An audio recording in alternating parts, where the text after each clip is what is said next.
Hello folks, welcome back to our channel Telugu dose and don't forget to subscribe our channel. ఈరోజు ఈ వీడియోలో మనం తల్లికి వందనం and Vidya Deevena and government నుంచి ఏవేవి పథకాలకి ఎంత అమౌంట్ వస్తుంది, మనకి ఎప్పటి వరకు రీచ్ అవుతుంది అమౌంట్ ఇన్ డీటెయిల్గా తెలుసుకుందాం. So watch the video till then. ఖచ్చితంగా ఈ వీడియోని మీ గ్రూప్స్లో షేర్ చేయండి and do subscribe our channel. ముందు స్క్రీన్ మీద చూసినట్టయితే తల్లికి వందనం పథకంపై కీలక ప్రకటన.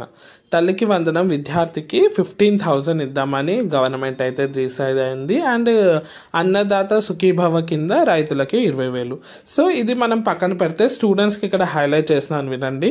తల్లికి వందనం మనకి అమౌంట్ అయితే 15,000 అయితే ఫైనలైజ్ చేశారు. సో ఎవరైతే ఎలిజిబుల్ ఉన్నారో అప్లై చేస్తే మీకు అయితే కరెక్ట్ అమౌంట్ 15,000 అయితే పడుతుంది. ఇది క్లియర్. నెక్స్ట్ వచ్చేసి విద్యా దీవెన.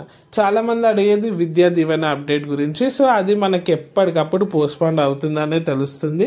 ఎందుకంటే ఎస్సీ వాళ్ళకి స్టార్ట్ అయింది, కొంతమంది బీసీ వాళ్ళకి కూడా వచ్చింది.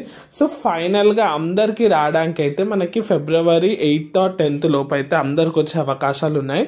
సో మాక్సిమం మనం 15 వరకు డేట్ అయితే పెట్టుకోండి. సో మనకి February 2nd వీక్ వరకు అయితే అందరికీ వచ్చే అవకాశాలు అయితే 100% ఉన్నాయి. సో ఎవరెవరికి వచ్చిందో రాలేదో కామెంట్ ద్వారా తెలియజేయండి. అండ్ ఈ రెండు పథకాలకు సంబంధించిన లేటెస్ట్ అప్డేట్ టిల్ డేట్ అయితే మీకు చెప్పాను కదా, అన్ని వీడియోని అయితే మీ గ్రూప్స్లో షేర్ చేయండి అండ్ డూ సబ్స్క్రైబ్ అవ్వచ్చు ఫర్ లేటెస్ట్